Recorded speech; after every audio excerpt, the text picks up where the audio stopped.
जय हिंद दोस्तों।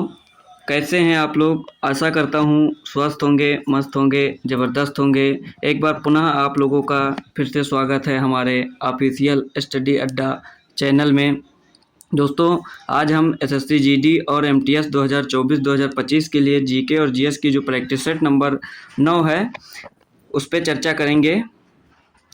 देरी न करते हुए आज की क्लास को स्टार्ट करते हैं। विकल्प मिलेंगे बहुत मार्ग भटकाने के लिए, विकल्प मिलेंगे बहुत मार्ग भटकाने के लिए, संकल्प एक ही काफ़ी है मंजिल तक जाने के लिए। आइए दोस्तों, आज का मेरा पहला प्रश्न स्टार्ट होता है प्रश्न नंबर 1 से। प्रश्न नंबर 1 हमारा कह रहा है, शब्द लव का संबंध निम्नलिखित में से किस खेल से है? जो शब्द लव है यह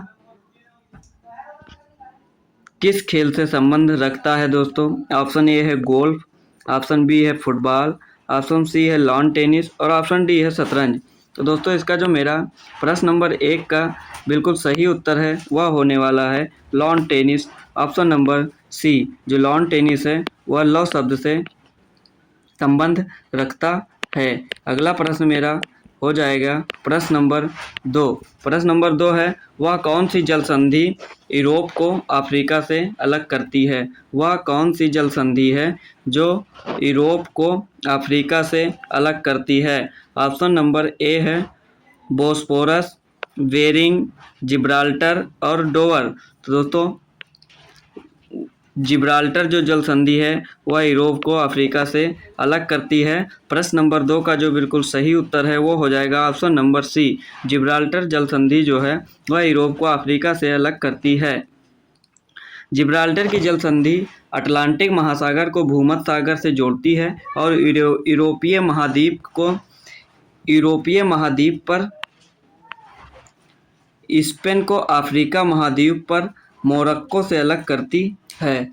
आइए दोस्तों, अगला प्रश्न देखते हैं। प्रश्न नंबर 3। प्रश्न नंबर 3 कह रहा है हमारा, विश्व में सर्वाधिक समय क्षेत्र वाला देश कौन सा है? विश्व में सर्वाधिक समय क्षेत्र वाला देश कौन सा है? टाइम जोन दोस्तों पूछ रहा है यह। विश्व में सर्वाधिक समय क्षेत्र वाला देश कौन सा है? ऑप्शन ए है फ्रांस, ऑप्शन बी है संयुक्त राज्य अमेरिका, ऑप्शन सी है रूस, ऑप्शन डी है यूनाइटेड किंगडम। दोस्तों, जो प्रश्न नंबर 3 है उसका हमारा सही उत्तर हो जाएगा फ्रांस। टाइम जोन समय क्षेत्र, किसी क्षेत्र का वह स्थान जो कानूनी वाणिज्यिक और सामाजिक उद्देश्यों के लिए एक समान मानक समय दिखाता है। समय क्षेत्र क्या होता है दोस्तों? जो एक समान मानक समय दिखाता है। समय क्षेत्र देशों और उनके उपभागों की सीमाओं का पालन करते हैं। किसका पालन करते हैं? उनके उपभागों की सीमाओं का पालन करते हैं, क्योंकि निकट वाणिज्यिक या अन्य संचार वाले क्षेत्रों में समान समय रखना सुविधाजनक होता है। फ्रांस इसके विदेशी क्षेत्रों सहित कुल 13 समय क्षेत्र हैं। यह इस तथ्य के कारण है कि फ्रांस के पास दुनिया भर में फैले कई क्षेत्र हैं, जिनमें कुछ प्रशांत और भारतीय महासागरों में भी शामिल हैं, जिनके अलग अलग समय क्षेत्र हैं। रूस में 11 समय क्षेत्र हैं। कितने समय क्षेत्र हैं रूस में? 11। दक्षिण अफ्रीका में 2 समय क्षेत्र हैं। भारत में केवल 1 समय क्षेत्र है। देश ने 1947 से आधिकारिक तौर पर भारत मानक समय IST का पालन किया है। किसका पालन किया है? IST का पालन किया है, भारत मानक समय का। आइए दोस्तों, अगला प्रश्न देखते हैं। प्रश्न नंबर 4। प्रश्न नंबर 4 कह रहा है, भारत का प्रथम समुद्री राष्ट्रीय उद्यान कहाँ स्थित है? जो भारत का पहला समुद्री राष्ट्रीय उद्यान है वह कहाँ स्थित है? ऑप्शन है सुंदरबन में, चिल्का झील में, निकोबार द्वीप समूह में, कच्छ में। प्रथम समुद्री राष्ट्रीय उद्यान कहाँ स्थित है? तो इसका सही उत्तर हो जाएगा हमारा Kutch. Option number D is the correct. प्रश्न नंबर 4 का जो सही उत्तर है वो हो जाएगा कच्छ में।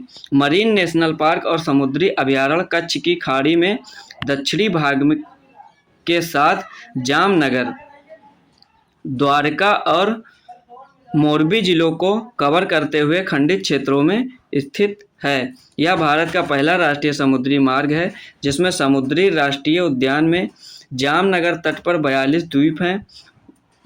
वनस्पति जात, प्राणी जाति कोरल, लिचेन, सी स्लग, पेटेंट, स्टार्क शेल्ड, मोलस्क, ऑक्टोपस। यह राष्ट्रीय उद्यान भारत का पहला समुद्री वन्यजीव अभयारण्य और पहला समुद्री राष्ट्रीय उद्यान है। पहला समुद्री राष्ट्रीय उद्यान कहाँ है दोस्तों? तो वह है कच्छ में। आइए प्रश्न नंबर 5 देखते हैं। प्रश्न नंबर 5 कह रहा है, प्रश्न नंबर 5 हमारा कह रहा है 10 मार्च को CISF स्थापना दिवस के रूप में मनाया जाता है। CISF का आदर्श वाक्य क्या है? CISF का आदर्श वाक्य क्या है? सर्वव्यापी, सर्वशक्तिमान सुरक्षा, संरक्षण और सुरक्षा, सेवा और निष्ठा, मृत्यु पर्यंत कर्तव्य। दोस्तों तो प्रश्न नंबर 5 है, उसका बिल्कुल सही उत्तर हो जाएगा संरक्षण और सुरक्षा। ऑप्शन नंबर बी, संरक्षण और सुरक्षा इसका आदर्श वाक्य है। आइए देखते हैं CISF के बारे में। CISF केंद्रीय औद्योगिक सुरक्षा बल। CISF भारत के 5 केंद्रीय सशस्त्र पुलिस बलों में से एक है। 5 केंद्रीय सशस्त्र पुलिस बलों में से एक है। केंद्रीय औद्योगिक सुरक्षा बल केंद्रीय सार्वजनिक क्षेत्र के उपक्रमों PSU को सुरक्षा कवर प्रदान करता है। परमाणु ऊर्जा संयंत्र, अंतरिक्ष प्रतिष्ठान, खदानें, तेल क्षेत्र और रिफाइनरियां, प्रमुख बंदरगाह, भारी इंजीनियरिंग इस्पात संयंत्र, बैराज, उर्वरक इकाइयां, हवाई अड्डे और जल विद्युत तापीय विद्युत संयंत्र जैसे औद्योगिक क्षेत्र केंद्रीय सार्वजनिक क्षेत्र उपक्रमों के स्वामित्व और नियंत्रण में हैं और भारतीय मुद्रा का उत्पादन करने वाले मुद्रा नोट प्रेस CISF द्वारा संरक्षित हैं। CISF भारत के अर्धसैनिक बलों में से एक अद्वितीय संगठन है जो समुद्री मार्ग, वायु मार्ग और भारत के कुछ प्रमुख प्रतिष्ठानों के लिए काम करता है। CISF का गठन 10 मार्च 1969 को हुआ था। कब हुआ था दोस्तों? CISF का गठन 10 मार्च 1969 को हुआ था। CISF गृह मंत्रालय के अंतर्गत आता है। CISF का आदर्श वाक्य है संरक्षण और सुरक्षा। क्या है? संरक्षण और सुरक्षा। CISF के वर्तमान महानिदेशक नीना सिंह है। कौन है? महानिदेशक नीना सिंह। आइए दोस्तों अगला प्रश्न देखते हैं। प्रश्न नंबर 6। प्रश्न नंबर 6 कह रहा है भागीरथी नदी पर निर्मित टिहरी बांध निम्नलिखित में से किस राज्य में अवस्थित है? जो भागीरथी पर निर्मित टिहरी बांध है वह किस राज्य में अवस्थित है? ऑप्शन है हिमाचल प्रदेश, उत्तराखंड, उत्तर प्रदेश, सिक्किम। तो हमारा जो टिहरी बांध है वह भागीरथी नदी पर स्थित है और वह उत्तराखंड में स्थित है। कहाँ पे स्थित है दोस्तों? उत्तराखंड में स्थित है। आइए कुछ प्रमुख बांध और उनके स्थान देख लेते हैं और उनकी नदी भी देख लेते हैं। बगलिहार बांध जो है वह चिनाब नदी, बगलिहार बांध जो है वह चिनाब नदी पर है और कहाँ पे है? जम्मू कश्मीर में है। टिहरी बांध भागीरथी उत्तराखंड में है। भाखड़ा नागल बांध जो है वह सतलुज नदी पर है और हिमाचल प्रदेश में है। सरदार सरोवर है जो वह नर्मदा नदी पर है और गुजरात में स्थित है। हीराकुंड बांध महानदी पर है और ओडिशा में स्थित है। नागार्जुन सागर बांध जो है वह कृष्णा नदी पर है और कहाँ पे है दोस्तों? तेलंगाना में स्थित है। आइए अगला प्रश्न देखते हैं। प्रश्न नंबर 7। प्रश्न नंबर 7 कह रहा है चालुक्य शासक पुलकेशिन द्वितीय के दरबारी कवि कौन थे? जो चालुक्य शासक पुलकेशिन द्वितीय के दरबारी कवि कौन थे? ऑप्शन देखिए। ऑप्शन है कालिदास, बाणभट्ट, श्याम कीर्ति, रवि कीर्ति। तो जो चालुक्य शासक के पुलकेशिन द्वितीय के दरबारी कवि थे वह थे रवि कीर्ति। ऑप्शन नंबर डी, रवि कीर्ति जो थे वो पुलकेशिन द्वितीय के दरबारी कवि थे। अगला रवि कीर्ति के बारे में देख लेते हैं। रवि कीर्ति जो हैं वह पुलकेशिन द्वितीय के दरबारी कवि थे। पुलकेशिन द्वितीय चालुक्य वंश का सबसे प्रसिद्ध शासक था जिसने 610 ईसा पूर्व से लेकर 642 तक शासन किया था। पुलकेशिन द्वितीय की सबसे उल्लेखनीय सैन्य उपलब्धि शक्तिशाली सम्राट हर्षवर्धन पर उसकी जीत थी जिसने उत्तरी भारत के अधिकांश हिस्सों पर शासन किया था। शास्त्रीय संस्कृत में लिखे गए प्रसिद्ध ऐहोल शिलालेख की रचना रवि कीर्ति ने की थी। पुलकेशिन प्रथम चालुक्य वंश का संस्थापक था और नरसिंहवर्मन प्रथम पल्लव वंश का शासक था, जिसने पुलकेशिन द्वितीय को हराया था। पुलकेशिन द्वितीय को कौन हराया था दोस्तों? तो वह नरसिंहवर्मन प्रथम पल्लव वंश का जो शासक था उसने हराया था पुलकेशिन द्वितीय को। आइए दोस्तों अगला प्रश्न देखते हैं, प्रश्न नंबर 8। प्रश्न नंबर 8 हमारा कह रहा है 2024 में महिला प्रीमियर लीग का खिताब किसने जीता था? 2024 में महिला प्रीमियर लीग का खिताब किसने जीता था? ऑप्शन ए है मुंबई इंडियंस, ऑप्शन बी है Delhi Capitals, royal Challengers Bangalore और यूपी वॉरियर्स। दोस्तों तो इसका जो हमारा बिल्कुल सही उत्तर है वो हो जाएगा royal Challengers Bangalore. Royal Challengers Bangalore ने 2024 में अपना पहला महिला प्रीमियर लीग खिताब जीता था। उन्होंने फाइनल में दिल्ली कैपिटल्स को 8 विकेट से हराया। Final match Arun Jaitley stadium नई दिल्ली में आयोजित किया गया था।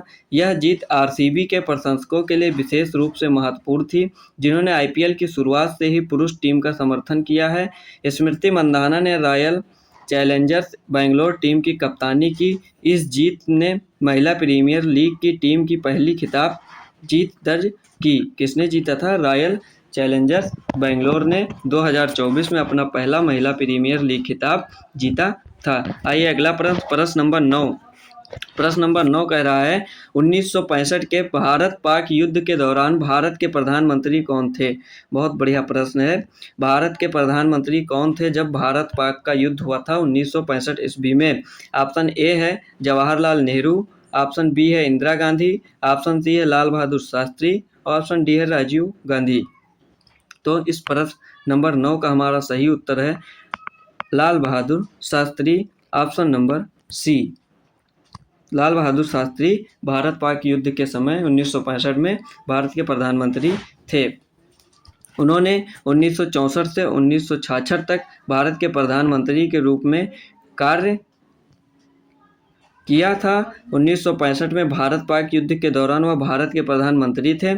उनका जन्मदिन 2 अक्टूबर को महात्मा गांधी के जन्मदिन के ही दिन पड़ता है। लाल बहादुर शास्त्री द्वारा प्रसिद्ध नारा जय जवान जय किसान दिया गया था।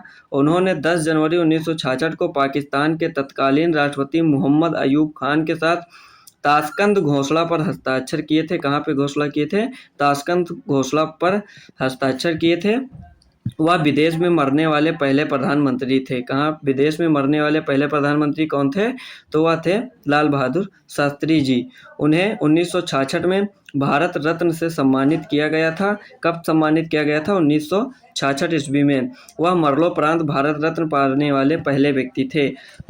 दोस्तों क्वेश्चन पूछता है मरणोपरांत भारत रत्न पाने वाले पहले व्यक्ति कौन थे? तो वह थे लाल बहादुर शास्त्री जी। लाल बहादुर शास्त्री के शांति स्थल को विजय घाट कहा जाता है। क्या कहा जाता है दोस्तों? विजय घाट के नाम से जाना जाता है। अगला प्रश्न देखते हैं और देख लेते हैं 1962 में भारत चीन युद्ध के दौरान जवाहरलाल नेहरू भारत के प्रधानमंत्री थे। 1962 में भारत चीन का युद्ध जो हुआ था उस समय कौन था प्रधानमंत्री? जवाहरलाल नेहरू थे। 1971 में भारत पाक युद्ध के दौरान इंदिरा गांधी भारत की प्रधानमंत्री थी। 1971 में जो भारत और पाकिस्तान का युद्ध हुआ था उसमें कौन था भारत का प्रधानमंत्री? तो इंदिरा गांधी थी। 1984 में भोपाल गैस त्रासदी के समय राजीव गांधी भारत के प्रधानमंत्री थे। भोपाल में गैस त्रासदी के समय कौन था प्रधानमंत्री? तो 1984 में भोपाल गैस त्रासदी के समय राजीव गांधी भारत के प्रधानमंत्री थे। प्रश्न नंबर 10 है हमारा एक अश्वशक्ति के बराबर है। एक अश्वशक्ति कितने वाट के बराबर है? 786 वाट, 746 वाट, 764 वाट, 735 वाट। तो इस प्रश्न का जो सही उत्तर है वो हो जाएगा 746 watt. Option number B. Option number B इसका सही है। एक अश्वशक्ति में 746 वाट होते हैं। प्रश्न नंबर 11 हमारा है नीली क्रांति भारत में पहली बार निम्नलिखित में से किस पंचवर्षीय योजना के दौरान शुरू की गई थी? नीली क्रांति भारत में पहली बार निम्नलिखित में से किस पंचवर्षीय योजना के दौरान शुरू की गई थी? 5वीं पंचवर्षीय योजना, 6ठी पंचवर्षीय योजना, 7वीं पंचवर्षीय योजना और 8वीं पंचवर्षीय योजना। तो इस प्रश्न का जो नीली क्रांति थी वह 7वीं पंचवर्षीय योजना के तहत शुरू की गई थी। ऑप्शन नंबर सी इसका बिल्कुल करेक्ट आंसर है। नीली क्रांति 7वीं पंचवर्षीय योजना 1985 से 1990 के दौरान नील क्रांति को पहली बार भारत में नीली क्रांति मिशन के रूप में शुरू किया गया था। मत्स्य किसान विकास agency, fish farmer development agency केंद्र सरकार द्वारा प्रायोजित थी। सघन समुद्री मत्स्य कार्यक्रम बाद में 8वीं पंचवर्षीय योजना 1992 से 1997 के दौरान शुरू किया गया। परिणाम स्वरूप मछली पकड़ने के बंदरगाह को बाद में विशाखापत्तनम, कोच्चि, तूतीकोरिन, पोरबंदर और पोर्ट ब्लेयर में समय के साथ स्थापित किया गया। इस योजना को कृषि और किसान कल्याण मंत्रालय द्वारा पशुपालन, डेयरी, मत्स्य पालन विभाग के साथ अन्य विद्यमान योजनाओं के साथ विलय करके नीली क्रांति में पुनः व्यवस्थित किया गया। इस योजना को राष्ट्रीय मत्स्य विकास बोर्ड द्वारा नियंत्रित किया गया था। आइए अगला प्रश्न देखते हैं। प्रश्न नंबर 12 कह रहा है, भारत के प्रथम ओलंपिक पदक विजेता हैं। जो भारत के प्रथम ओलंपिक पदक विजेता है वह कौन है? ऑप्शन देखिए, अभिनव बिंद्रा, के.डी. जाधव, मुरलीकांत पेटकर, सचिन नाग। तो जो भारत के प्रथम ओलंपिक पदक विजेता हैं वह है के.डी. जाधव। के.डी. जाधव जो हैं वह भारत के प्रथम ओलंपिक पदक विजेता हैं। के.डी. जाधव एक भारतीय एथलीट थे। के.डी. जाधव एक भारतीय एथलीट थे। उनकी सबसे उल्लेखनीय उपलब्धि 1952 में हेलसिंकी ओलंपिक में कुश्ती में कांस्य पदक जीतना था। नॉर्मन पिर्चर्ड के बाद खासाबा ओलंपिक पदक जीतने वाले स्वतंत्र भारत के पहले व्यक्तिगत एथलीट थे, जिन्होंने 1900 में औपनिवेशिक भारत के लिए प्रतिस्पर्धा करते हुए खेल में 2 रजत पदक जीते थे। खासाबा से पहले भारत केवल हॉकी में स्वर्ण पदक जीतता था। अभिनव बिंद्रा प्रथम व्यक्तिगत ओलंपिक गोल्ड और मुरलीकांत पेटकर जो थे प्रथम व्यक्तिगत पैरा ओलंपिक गोल्ड और सचिन नाग जो थे वह प्रथम व्यक्तिगत एशियन गेम्स गोल्ड थे। प्रश्न नंबर 13 हमारा कह रहा है, श्वेत क्रांति संबंध किससे है? जो श्वेत क्रांति है उसका संबंध किससे है? ऑप्शन देख लीजिए। ऑप्शन नंबर ए कह रहा है दूध से, फसलों से, मछली से, चमड़ा से। तो हमारा जो श्वेत क्रांति है वह दूध से संबंध रखती है। प्रश्न नंबर 14 कह रहा है, एग्जिम बैंक की स्थापना कब हुई थी? जो हमारी एग्जिम बैंक थी उसकी स्थापना कब हुई थी? 1972 में, 1976 में, 1982 में और 1988 में। तो हमारी जो एग्जिम बैंक थी उसकी स्थापना हुई थी 1982 ईस्वी में। Option number C is the correct answer है।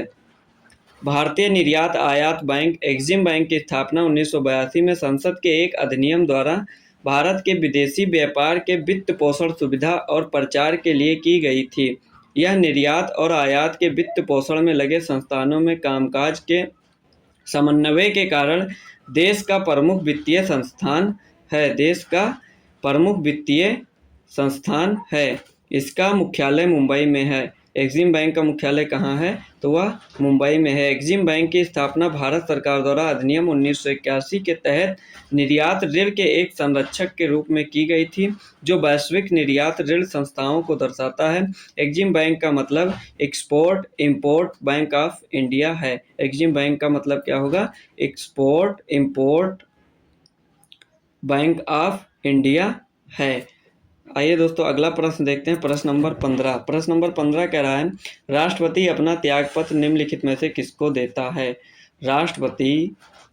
राष्ट्रपति है वह अपना त्यागपत्र निम्नलिखित में से किसको देता है? प्रधानमंत्री को देगा, मुख्यमंत्री न्यायाधीश को देगा, उपराष्ट्रपति को देगा या संसद में देगा? तो दोस्तों जो राष्ट्रपति है वह अपना त्यागपत्र उपराष्ट्रपति को देता है। किसको देता है? उपराष्ट्रपति को देता है। ऑप्शन नंबर सी इसका बिल्कुल सही उत्तर हो जाएगा। राष्ट्रपति अपना त्यागपत्र उपराष्ट्रपति को देता है, उपराष्ट्रपति राष्ट्रपति को अपना त्यागपत्र देता है। राष्ट्रपति उपराष्ट्रपति को देगा और उपराष्ट्रपति राष्ट्रपति को अपना त्यागपत्र सौंपता है। अनुच्छेद 60 के अंतर्गत राष्ट्रपति को उच्चतम न्यायालय के मुख्य न्यायाधीश व उसकी अनुपस्थिति में वरिष्ठतम न्यायाधीश द्वारा राष्ट्रपति को शपथ दिलाया जाता है। शपथ किसके द्वारा दिलाई जाती है? तो उच्चतम न्यायालय के मुख्य न्यायाधीश या उसकी अनुपस्थिति में वरिष्ठतम न्यायाधीश द्वारा राष्ट्रपति को शपथ दिलाई जाती है। आइए अगला प्रश्न देखते हैं, प्रश्न नंबर 16। प्रश्न नंबर 16 कह रहा है, महात्मा गांधी ने सत्याग्रह क्रियाविधि सबसे पहले कहाँ प्रस्तुत की थी? जो सत्याग्रह क्रियाविधि थी वह सबसे पहले कहाँ प्रस्तुत की थी? ऑप्शन है चंपारण, ऑप्शन बी है अहमदाबाद, ऑप्शन सी है खेड़ा और ऑप्शन डी है डांडी। तो हमारा जो इसका बिल्कुल सही उत्तर है वह होने वाला है दोस्तों चंपारण में। प्रश्न नंबर 16 का आंसर हो जाएगा option number A. Option number A बिल्कुल सही उत्तर है। निम्नलिखित में से किस समझौता पत्र पर महात्मा गांधी और अंबेडकर के बीच हस्ताक्षर हुए थे जो दलित वर्ग को नए अधिकार देता है? किस समझौता पत्र पर महात्मा गांधी और भीमराव अंबेडकर के बीच हस्ताक्षर हुए थे जो दलित वर्ग को नए अधिकार देता है? गांधी इरविन समझौता, पूना समझौता, दिल्ली समझौता, लखनऊ समझौता। तो इस प्रश्न नंबर 17 का जो हमारा बिल्कुल सही उत्तर है वह हो जाएगा ऑप्शन नंबर बी, पूना समझौता। जो पूना समझौता था इस पे गांधी जी और जो हमारे भीमराव अंबेडकर थे उनका हस्ताक्षर हुआ था। 1724 सितंबर, सॉरी वो 1724 नहीं है, वो मिसप्रिंट हो गया है, यहाँ पे होगा 24 सितंबर 1932 को डॉक्टर अंबेडकर तथा महात्मा गांधी एवं अन्य हिंदू नेताओं के प्रयत्न से सवर्ण हिंदुओं तथा दलितों के मध्य एक समझौता किया गया था। कब समझौता किया गया था? 24 सितंबर 1932 ईस्वी को। इसे पूना समझौते के नाम से जाना जाता है। किस समझौते के नाम से जाना जाता है? पूना समझौते के नाम से जाना जाता है। इस समझौते के द्वारा कई प्रावधान किए गए, जैसे दलित वर्ग के लिए पृथक निर्वाचक मंडल समाप्त कर दिया गया था तथा व्यवस्थापिका सभा में अछूतों का स्थान हिंदू वर्ग के अंतर्गत ही सुरक्षित रखे गए थे। वह कौन सा समझौता था? तो वह था पूना समझौता।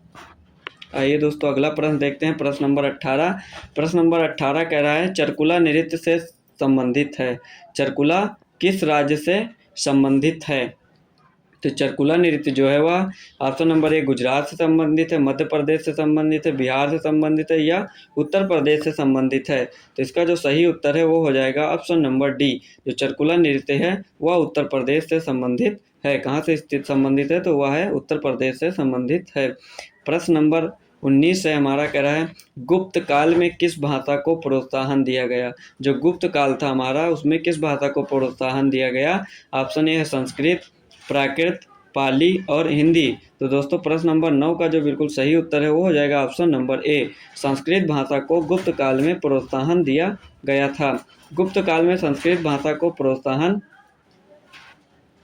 दिया गया। स्कंद का जूनागढ़ अभिलेख जिसमें सुदर्शन झील का वर्णन किया गया है, यह पूर्ण रूप से संस्कृत में लिखा है। प्रश्न नंबर 20 हमारा कह रहा है, ब्लैकबक राष्ट्रीय उद्यान किस राज्य में है? जो ब्लैकबक राष्ट्रीय उद्यान है वह किस राज्य में है? ब्लैकबक राष्ट्रीय उद्यान किस राज्य में है दोस्तों? यह है महाराष्ट्र, मध्य प्रदेश, अरुणाचल प्रदेश, गुजरात। तो हमारा जो ब्लैकबक राष्ट्रीय उद्यान है वह गुजरात में स्थित है। ऑप्शन नंबर डी इसका बिल्कुल करेक्ट आंसर हो जाएगा। कुछ प्रमुख राष्ट्रीय उद्यानों को देख लेते हैं वो कहाँ पे स्थित हैं। तो हमारा पहला राष्ट्रीय उद्यान है, देख लीजिए, जिम कॉर्बेट राष्ट्रीय उद्यान। ये पेपर में कई बार पूछा जा चुका है। जिम कॉर्बेट राष्ट्रीय उद्यान कहाँ है? तो वह है उत्तराखंड में स्थित है। कान्हा राष्ट्रीय उद्यान कहाँ है दोस्तों? तो वह है मध्य प्रदेश में। बांधवगढ़ राष्ट्रीय उद्यान कहाँ है? तो वो भी मध्य प्रदेश में है। पेंच राष्ट्रीय उद्यान कहाँ है? तो यह मध्य प्रदेश और महाराष्ट्र में स्थित है। सुंदरवन राष्ट्रीय उद्यान कहाँ है? तो वह पश्चिम बंगाल में है। काजीरंगा राष्ट्रीय उद्यान कहाँ है? जो काजीरंगा राष्ट्रीय उद्यान है दोस्तों ये भी बहुत महत्वपूर्ण है, कई बार पूछा गया है। तो यह असम में स्थित है। पेरियार राष्ट्रीय उद्यान कहाँ स्थित है दोस्तों? तो पेरियार राष्ट्रीय उद्यान जो है वह केरल में स्थित है। और प्रश्न नंबर 8 है, गिर राष्ट्रीय उद्यान कहाँ स्थित है? गिर राष्ट्रीय उद्यान जो है वह गुजरात में स्थित है। और रणथंभौर राष्ट्रीय उद्यान कहाँ है? वह राजस्थान में है। और सिमलपाल राष्ट्रीय उद्यान कहाँ है दोस्तों? वह है उड़ीसा में स्थित है। दोस्तों अब आप लोग कमेंट बॉक्स में बताइएगा, एक सींग वाला गैंडा कहाँ पाया जाता है? जो एक सींग वाला गैंडा है वह किस राष्ट्रीय उद्यान में पाया जाता है दोस्तों? तो इसका आंसर आप लोग कमेंट में ज़रूर दीजिएगा। दोस्तों आशा करता हूं कि आपको यह वीडियो पसंद आई होगी। अगर वीडियो पसंद आई हो दोस्तों तो लाइक और शेयर करना ना भूलें, और चैनल पर अगर नए हैं तो सब्सक्राइब ज़रूर कर लें, और हमारे ऑफिशियल स्टडी अड्डा टेलीग्राम चैनल से ज़रूर ऐड हो जाएं, क्योंकि उसमें बहुत सारी जानकारियां आपको मिल जाएंगी, और जो वीडियो की लिंक है वह उसमें डेली डाल दी जाती है, जिससे आपको आसानी होगी हमारे क्लास से जुड़ने के लिए। थैंक यू, धन्यवाद।